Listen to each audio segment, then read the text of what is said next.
Hi everyone. So I just wanted to hop on here today and talk about a video that we posted last week. It was meant to be fun. We were asked what we feed our dogs and if we would ever consider feeding our dogs a raw diet. And all the staff that were asked said no, they would never feed a raw diet. And most of us feed our dog science diet or Purina, and we talked about that, and we got absolutely attacked for our views on what we feed our dogs. I really wanted to come on here because I know pet food is a huge question that people have for me, and it's understandable. We all want to feed our dogs something healthy so that they live a long life. I think there's a lot of information, a lot of misinformation, and it's hard to know who to go to for questions about dog food. And I want to tell you that we're here for any questions that you have.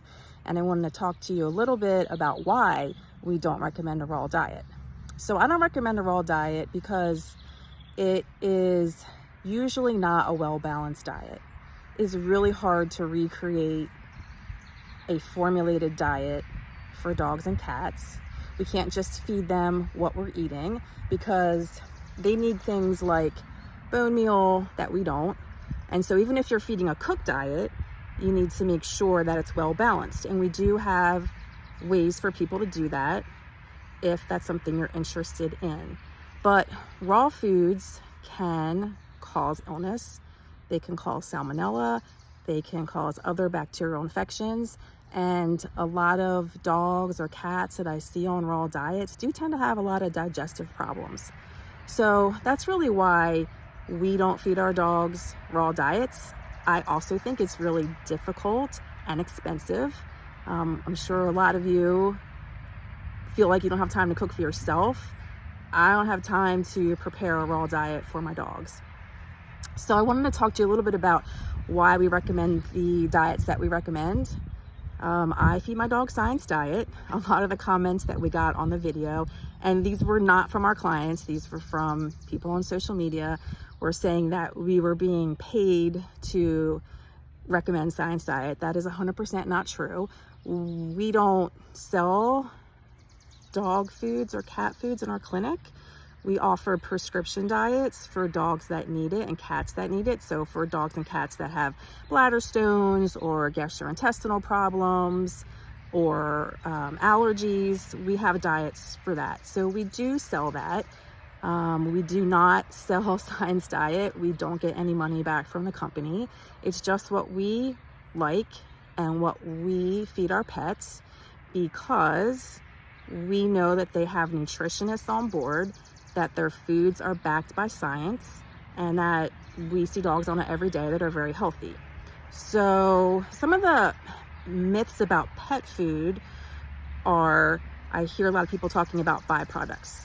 I know byproducts sound terrible, but byproducts actually are very nutritious parts of the animal that we may or may not eat. So if you've ever eaten a chicken wing, you're eating a byproduct of chicken. So a byproduct is anything that is not whatever the main reason for that animal for consumption is. So chicken breast is the only thing on a chicken that's not a byproduct. And so if you see a byproduct on the label of a pet food, it's very highly nutritious parts of the animals. It could be their hearts, their liver, the wings, the thighs, just as an example for chicken. So don't be afraid of that. I also wanted to say that I also find it funny that some of the pet stores in the area, if you go to talk to them, they will say, you know, your vet only wants to make money off the foods they sell. I find that funny because doesn't a pet store sell food? I don't sell food, so I'm just recommending what I think is best for your pet. And really, honestly, any dog food that you can get at a pet store is going to be a well-balanced, healthy diet for your pet. So I usually tell people if their animals are doing well on the diet that they're on, don't change it. leave it. Don't change it. If there's any concerns about what you're giving your pet and you want to talk about what you want to switch them to, I'd be happy to talk to you about that. So I understand everyone wants to do what's best for their pet. I agree wholeheartedly. There is so much information out there and so much misinformation that if you have any questions about what to feed your pet, please come to one of us. We went to school for 8 years. The doctors here have years of experience in feeding pets and in pet food, and we'd be happy to discuss it with you. Thank you.